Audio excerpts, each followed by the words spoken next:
NIA act लगाया, FEMA लगाया और PMLA लगाया, उसमें मेरे सोच की शक्ति खत्म हो गई। उनके साथ डिजिटल अरेस्ट हुई तकरीबन 23 करोड़ रुपए की। मेरे को मुंबई पुलिस वालों से उसी लैंडलाइन पे उन्होंने बात करके उन्होंने बोला आप हमारे इस मोबाइल पे हमें फ़ोन करो। मेरे को बोला कि आप अपने कमरे का हमें वीडियो दिखाइए जो पुलवामा अटैक में इस्तेमाल हुआ, और ये होम मिनिस्ट्री की मॉनिटरिंग हो रही है मोमेंट टू मोमेंट।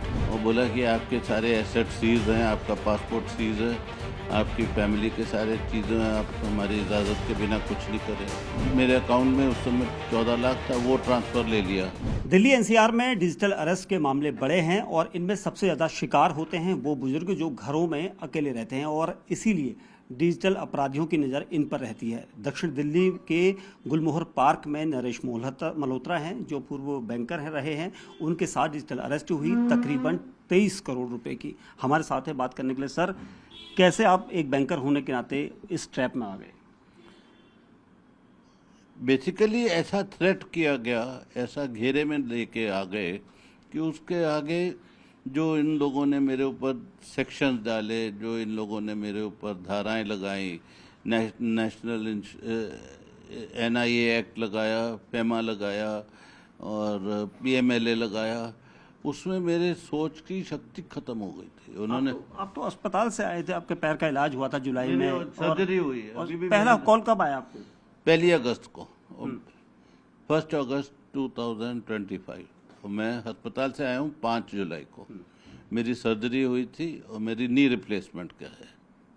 अच्छा, तो घर के आपके फ़ोन पे आया या घर के लैंडलाइन पे आया एयरटेल हेडक्वार्टर से, और बोला कि आपके आधार के बेस पे मुंबई में कोई बाइकला में अकाउंट लैंडलाइन कनेक्शन दिया गया है और आपको हम मुंबई पुलिस के साथ कनेक्ट कर रहे हैं। अगर वो अप्रूव करेंगे तो आपके अकाउंट, आपके एयरटेल नंबर्स चालू रहेंगे, नहीं तो सब आपके नंबर्स हम ब्लॉक कर देंगे। उसके बाद आपने क्या किया? तो मेरे को मुंबई पुलिस वालों से उसी लैंडलाइन पे उन्होंने बात करके उन्होंने बोला आप हमारे इस मोबाइल पे हमें फ़ोन करो। तो उन्होंने नंबर दिया, मैंने उसके ऊपर उनको फ़ोन नंबर दिया और उन्होंने मेरे को बोला कि आप अपने कमरे का हमें वीडियो दिखाइए। वीडियो देखा, बोले कोई और तो नहीं है, कमरे बंद रखो, हमारे से ही बात करना है। अच्छा, तो फिर उन्होंने बोला कि आपके अकाउंट से इस तरह से टेरर फंडिंग हुई है और पैसा निकल के उसमें आर्म्स, असला जो पुलवामा अटैक में इस्तेमाल हुआ, और ये होम मिनिस्ट्री की मॉनिटरिंग हो रही है मोमेंट टू मोमेंट कि ये क्यों इतना पैसा यहाँ से कैसे निकल गया। तो अच्छा, अपने परिवार में आपने किसी को इस बात का जिक्र किया जब पहली बार ये शुरुआत हुई? मैं तो गैग ऑर्डर में हो गया। उन्होंने बोला अगर आप किसी से पहले, तो उन्होंने फिर मुझे ऑर्डर भेजा ना, NIA act, PMLA, money laundering, gambling, सब एक्ट्स लगा के, और बोला कि आपके सारे एसेट सीज हैं, आपका पासपोर्ट सीज है, आपकी फैमिली के सारे चीज़ें हैं, आप हमारी इजाज़त के बिना कुछ नहीं करेंगे। पैसे की बात कब कैसे शुरू हुई देने की? पैसे तो बाद में आए ना, ये तो फ्राइडे की बात है। पहले तो इन्होंने मुझे ब्लॉक कर दिया सब मामलों से, और बोला अगर किसी से भी बात करोगे, बच्चों से भी करोगे, तो बच्चों को हम को एक्यूज बना देंगे आपके साथ। अच्छा, फिर आपने प्लानिंग करी उनको देने की, या उन्होंने खुद कहा कि अब हमें इतना पैसा चाहिए? आपको किस लिए पैसा मांगा? ये तो मंडे से उन्होंने शुरू किया ना। फिर पहले मेरे पास, मेरे अकाउंट में उस समय 14 लाख था, वो ट्रांसफ़र ले लिया। फिर इन्होंने बोला जी आपके सारे एसेट हम वेरीफाई करेंगे, रिजर्व बैंक वाले हर एंट्री को चेक करेंगे आपके कि कहीं ये टेरर फंडिंग के साथ आप कनेक्ट तो नहीं है, और जब से आपके बैंक अकाउंट्स हैं तब से हम सारे कलेक्ट करेंगे। आपने स्पेशल सेल की इफ्सो को कई ऐसे चैट्स दिए हैं जो बैंक की, हमने भी देखे थे वो चैट्स, उसमें CBI का भी लेटर है, ED का भी लेटर है। सब लेटर्स दे दिए, सब दे दिए। क्या लिखा था उस लेटर में? वारंट ऑफ अरेस्ट है, वो जो है बेल एप्लीकेशन है, जिसके वो जो मेहता जो है उसकी फ़ोटोज़ हैं, रिज़र्व बैंक का सर्टिफिकेट है, सुप्रीम कोर्ट का ऑर्डर है, रिज़र्व बैंक की लेटर्स हैं, इंस्ट्रक्शन जो इन्होंने बोला जी इधर पैसा दो, वो सब लेटर्स हैं। हर डिटेल के लिए वो पूरी लगभग मैं समझता हूँ 500-600 पेज की किताब मैंने बना के दी है। आपको दबाव लगातार आप पर था, ये मेल के जरिए भी आपको भेजा गया सारा? व्हाट्सएप से भेजा गया था सारी चैट्स वगैरह।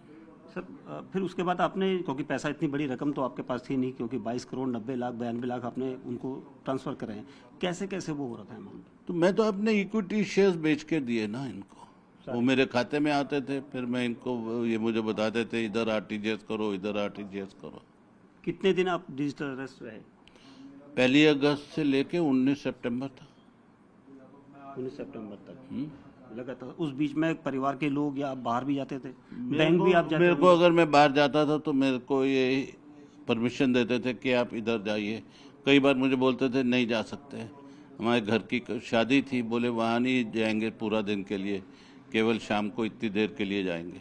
मल्होत्रा सर, आप बैंक भी गए थे क्योंकि ट्रांसफर करना था, कभी बैंक वालों ने जिक्र नहीं किया कि आप इतनी बड़ी रकम ट्रांसफर? बोले वो प्यार से बोलते थे सर क्यों पैसा ट्रांसफर कर रहे हैं। मैं कहता मेरे को ज़रूरत है, कहीं मैं जब भेज रहा हूँ, बस इतना ही। कभी आपको लगा नहीं कि परिवार से भी बता दूं, क्योंकि ट्रांसफर लगातार बढ़ता जा रहा था? परिवार को बताता तो अरेस्ट कर लेते ना, बस यही डर था एक। डर तो परिवार के लिए किया। उन्होंने जो मेरे को बोला हुआ था कि हमारी टीम सारी है आपके बाहर खड़ी है, अगर किसी से भी बात करोगे तो हम आपके परिवार को अरेस्ट ले लेंगे। क्या आपके घर में भी कोई आया था कभी स्टार्टिंग में?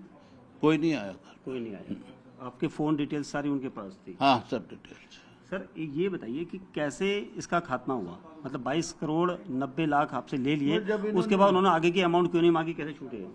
नहीं, ईडी पे तो उन्होंने बोला ना कि ईडी अब टेक ओवर कर लिया, मुंबई पुलिस कॉम्प्रोमाइज हो गई है, वो टेररिस्ट के साथ आपके अकाउंट डेटा शेयर कर रहे हैं। हालांकि रिजर्व बैंक ने आपको क्लियरेंस दे दी है और वो पैसा वापस करने के लिए हम कार्रवाई शुरू कर रहे हैं, पर आप ईडी के ऑर्डर्स के साथ चलेंगे, मुंबई पुलिस की ऑर्डर कोई नहीं लेंगे, और मेरे से उनकी ऐप्स दोनों ब्लॉक करा दी गई। अच्छा। तो ईडी ने टेक ओवर किया और ये बोला कि वो जो आईओ है वो अस्पताल में है, वो देख लीजिए। हैदराबाद में कोई मिस्टर सूद है, वो बीमार पड़े हैं, वो दिखा दिया मुझे।